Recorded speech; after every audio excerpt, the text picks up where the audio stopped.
دجال یہودیوں کی نسل سے ہوگا جس کا قد ٹھگنا ہوگا، دونوں پاؤں ٹیڑھے ہوں گے، جسم پر بالوں کی بھرمار ہوگی، رنگ سرخ یا گندمی ہوگا، سر کے بال حبشیوں کی طرح ہوں گے، ناک چونچ کی طرح ہوگی، بائیں آنکھ سے کانا ہوگا، دائیں آنکھ میں انگور کے بقدر ناخنا ہوگا، اس کے ماتھے پر کاف الف ب ر لکھا ہوگا جسے ہر مسلمان بآسانی پڑھ سکے گا، اس کی آنکھ سوئی ہوگی مگر دل جاگتا رہے گا، شروع میں وہ ایمان و اصلاح کا دعویٰ لے کر اٹھے گا، لیکن جیسے ہی تھوڑے بہت متبعین میسر ہوں گے تو وہ نبوت اور پھر خدائی کا دعویٰ کرے گا۔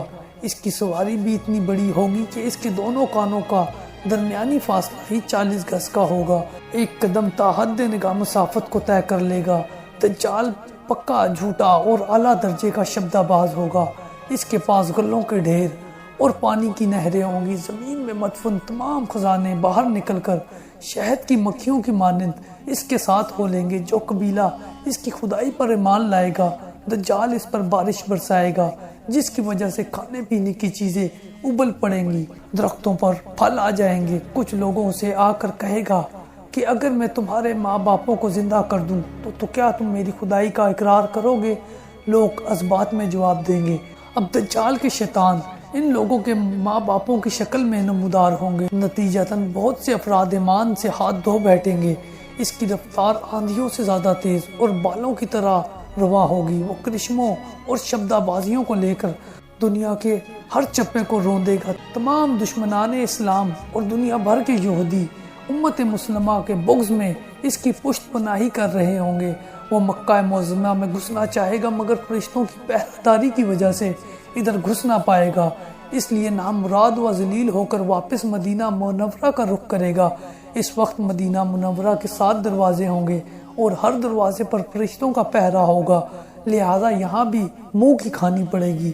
انہی دنوں مدینہ منورہ میں 3 مرتبہ زلزلہ آئے گا، جس سے گھبرا کر بہت سارے بے دین شہر سے نکل کر بھاگ نکلیں گے۔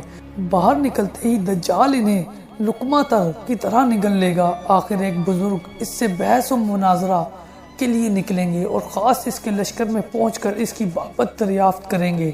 لوگوں کو اس کی باتیں شاق گزریں گی، لہٰذا اس کے قتل کا فیصلہ کر دیں گے، مگر چند افراد آڑے آ کر یہ کہہ کر روک دیں گے کہ ہمارا خدا دجال کی اجازت کے بغیر اس کو قتل نہیں کیا جا سکتا۔ چنانچہ اس بزرگ کو دجال کے دربار میں حاضر کیا جائے گا، جہاں پہنچ کر یہ بزرگ چلا اٹھے گا کہ میں نے پہچان لیا کہ تو ہی دجال ملعون ہے، اور رسول صلی اللہ علیہ وسلم نے ہمیں تیرے ہی خروج کی خبر دی تھی۔ دجال اس خبر کو سنتے ہی آپے سے باہر ہو جائے گا اور اس کو قتل کرنے کا فیصلہ کرے گا۔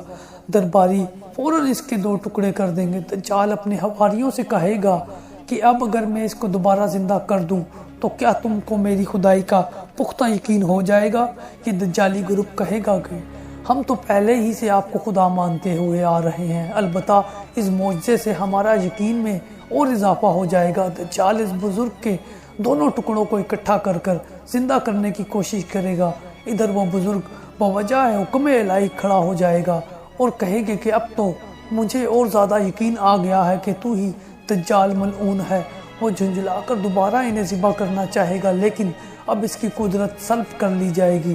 دجال شرمندہ ہو کر انہیں اپنی جہنم میں چونک دے گا، لیکن یہ آگ ان کے لیے ٹھنڈی اور گلزار بن جائے گی۔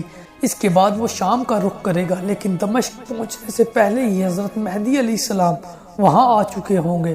دجال دنیا میں صرف 40 دن رہے گا، ایک دن 1 سال کا، دوسرا ایک دن 1 مہینہ اور تیسرا 1 ہفتے کے برابر ہوگا، بقیہ معمول کے مطابق ہوں گے۔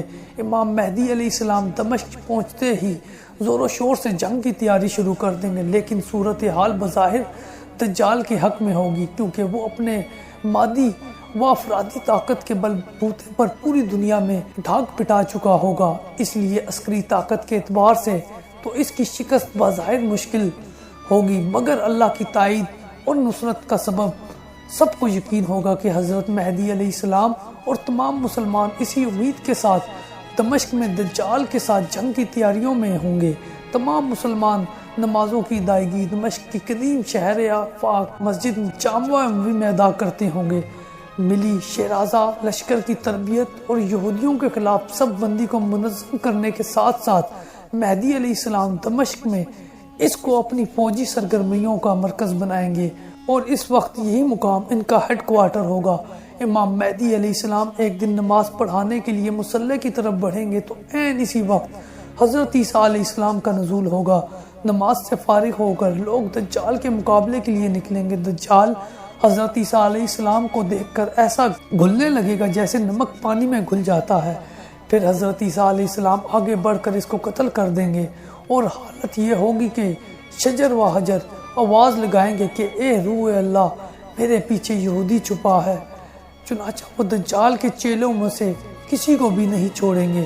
پھر وہ صلیب کو توڑیں گے، یعنی صلیب پرستی ختم کریں گے، خنزیر کو قتل کر کر جنگ کا خاتمہ کریں گے، اور اس کے بعد مال و دولت کی ایسی فروانی ہوگی کہ اسے کوئی قبول نہ کرے گا، اور لوگ ایسے دیندار ہو جائیں گے کہ ان کے نزدیک ایک سجدہ دنیا و مافیہ سے بہت بہتر ہوگا۔